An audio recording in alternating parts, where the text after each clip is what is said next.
추측들이 난무하는데 오늘 이 네모의 정체를 밝혀줄 김시환 선생님을 모시겠습니다.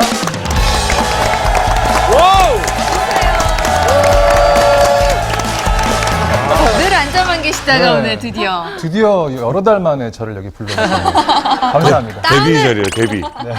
가운을 안 입은 모습은 처음 뵙는 것 같아요, 저는. 그렇죠? 네. 훨씬 낫죠, 분위기가. 훨씬 좋으네요. 다 보이고 네, 이런 느낌이었네. 왜, 저 아나운서라 무슨 MC 같잖아. 데뷔하는 느낌이. 선생님, 정말 궁금해요. 이 네모 안에 들어가는 게 뭔가요? 네, 궁금하시죠? 나의 두피 나이를 뭐가 결정해 줄까? 여러분들 알면 아마 깜짝 놀라실 겁니다. 일상에서 무심코 사용한 샴푸.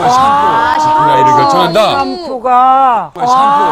나이를 결정한다. 샴푸가. 샴푸 좋은 거 아니에요? 그 샴푸를 안 쓸 수는 없는 거 아닙니까? 그렇죠. 샴푸를 쓰지 말라는 건 아니고 남희석 씨 오늘도 아침에 샴푸 하고 오셨죠? 하죠. 그런데 사실 두피도 우리 얼굴과 같은 똑같은 피부인데 대접이 달라요. 얼굴 같은 경우는 뭐 면도 거품부터 해서 뭐 클렌징 폼 그리고 비누, 화장품, 선크림 많은 것을 사용하는데 두피에 쓰는 것은 딱 단지 하나 샴푸뿐이거든요. 그렇네. 그래서 이 샴푸를 어떤 것을 쓰면 좋을지 알아보는 게 굉장히 좋은 시간이 될 것 같습니다. 자, 네. 과연 누가 어떻게 쓰고 있을지 궁금합니다. 자, 저희 네. 실제로 쓰고 있는 거예요. 저기 아침에 집에 있는 거 그냥, 아유, 좀 닦아서 가져가야 된다. 닦지도 않고. 아유, 이거 누구네 집이야. 이거 물때가 가득해, 진짜. 뭘 확인하겠는데? 네, 오늘 그 샴푸를 확인하는 이유는요. 샴푸는 한 30여 가지의 여러 가지 복합 성분이 들어있습니다. 네. 그 중에서 특히 그 계면 활성제, 어떤 종류의 계면 활성제를 사용하는 샴푸인지 그것을 통해서 네. 샴푸가 우리 두피에 어떤 게 좋을지 나쁠지 구별을 해보려고. 저는 그래요. 그러니까 뭐 화학 조미료 좋다 나쁘다는데 저 어차피 하루에 몇 끼를 먹고 다니고 그렇게 큰 문제 없어서 그런데 네. 계면활성제 이게 많이 들어가는데 도대체 그게 뭔데요? 사실 계면 활성제라는 게 간단하게 생각해서 그 물과 기름을 잘 섞을 수 있게 해주는 물질이에요. 계면 활성제 한 분자를 보면 한쪽 면에는 물과 친한 부분이 있고요. 또 다른 한쪽 면에는 기름과 친한 부분이 있어요. 그래서 네. 물과 기름을 그냥 섞으면 안 섞이죠. 거기에 계면 활성제를 같이 첨가하면 섞입니다. 네. 사실은 음식에 우리 몸에 기름때가 묻었어요. 예를 들어서 옷이라든지 두피라든지 기름때가 묻었어요. 이 기름때는 물로서는 닦여지지가 않아요. 물에 녹지 않으니까. 그런데 이 계면 활성제를 사용하면은 물에 녹아서 흘려 내려가요. 그래서 여러 가지 세제에 사용하고요. 여러분의 그 두피 건강을 조금 해칠 수 있는 부분이 사실은 그 합성 계면 활성제입니다. 이 합성 계면 활성제를 장기간 노출됐을 시에는 우리 두피에 가려움증과 염증을 유발할 수 있다.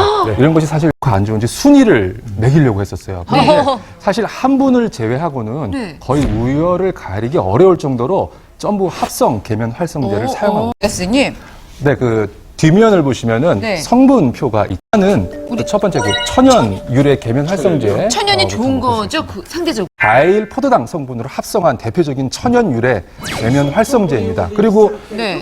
밑에 있는 LES, LES? LES가 디소디움 라우레스 설포 석시네이트라고 하는 긴 이름의 계면 활성제고요. 그리고 코코베타인 이런 것들이 대표적인 천연 계면 활성제입니다. 이런 것들이 들어있으면 네. 두피에는 조금 더 사실 안전하다? 맞습니다. 사실 천연 계면 활성제가 종류가 다양해요. 그래서 사과 주스로 만든 애플워시, 아미노워시 이런 것들이 있어서 사실은 천연 계면 활성제가 들어있는지 보다는 합성 화학 계면 활성제가 들어있는지를 확인하는 게 조금 더 쉬우실 거예요. 라는 거는 잘못될 수 있는 거죠? 몹쓸 것을 만들어서 팔지는 않습니다. 다 그 식약처 허가를 받고 나서 만드는 건데 그 다만 이제 실험실 연구 결과 과도하게 사용했을 시에는 분명히 두피에 자극을 준다. 화학 계면 활성제이지 않을까 싶긴 한데. 우리 알고 씁시다. 뭐죠? 네, 대표적인 화학 계면 활성제들은요. 네, 그 사실 그 합성 계면 활성제는 대부분 그 석유에서 추출한 합성 물질입니다. 그래서 이 물질 자체가 피부를 자극하는 자극 효과가 있어요. 장기간 사용했을 시에는. 그리고 또한 사실은 이 강력한 세정 효과가 더 문제가 되는 경우가 많습니다. 네, 그 두피를 포함한 우리 피부는 자연적으로 천연 보습인자라고 하는 물질이 분비되거든요. 네. 이것들이 사실 다른 이름이 뭔가 하면 개기름이에요. 여러분들이 말씀하시는 개기름이라고 하는 게 사실은 우리 피부를 보습해주는 천연 보습 인자들이죠. 그런데 이런 합성 계면 활성제들이 강력한 세정력에 의해서 이 천연 보습 인자들을 다 씻겨내는 겁니다. 그러면은 피부에 건조증이 유발이 되고 피부가 건조해지면 점차 탄력이 잃어가고 노화 현상이 빠르게 진행되고 그리고 결국에는 탈모까지 진행될 수 있습니다. 네. 소듐 라우릴 설페이트가 대표적인 화학 계면 활성제 가장 많이 사용하죠. 그런데 이게 합성 과정 중에서 발암 물질이 합성 유발 물질, 보통 환경 호르몬이라고 하는 그런 효과도 낼 수 있어서 불임과 성장 장애 그리고 알러지 유발 가능성도 있다. 그래서 뭐 굳이 말하면은 소듐으로 시작하는 것보다 암모늄으로 시작하는 게 조금 나을 수는 있는데요.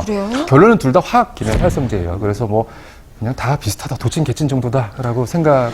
설페이트 계열들이 피부에 많이 남아있을 때에는 피부 자극, 그리고 피부 부식 등을 유발해서 모발이 가늘어지고 탈모를 유발할 수 있다 보시면 되겠습니다. 그 심의 기준을 다 통과한 제품들이에요. 그렇죠. 어느 정도 써서 안전하다라는 건데 단 중요한 전제 조건이 있습니다.